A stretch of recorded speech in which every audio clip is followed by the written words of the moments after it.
कुछ लोग ऐसे हैं कि उनकी ईद नहीं होती है अगर वो बोतलें ना पिए।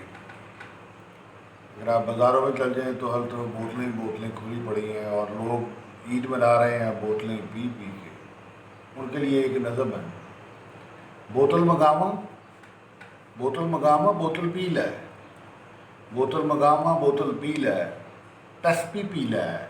काला कोका पी लै, मरिंडा पी लै, सेवन हाफ पी लै, फिर ना कहीं पुछया नहीं, पी लै डफ लै बोतल,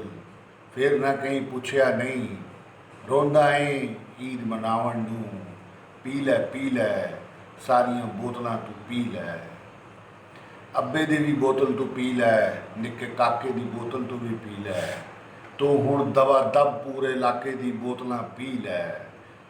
तेरी ईद हुंदी नहीं बोतल पींदे बगैर, हुण तू बोतल पी लै, बोतल मंगावा बोतल पी लै, बोतल मंगावा बोतल पी लै, टस्पी पी लै, काला कोका पी लै, मरिंडा पी लै,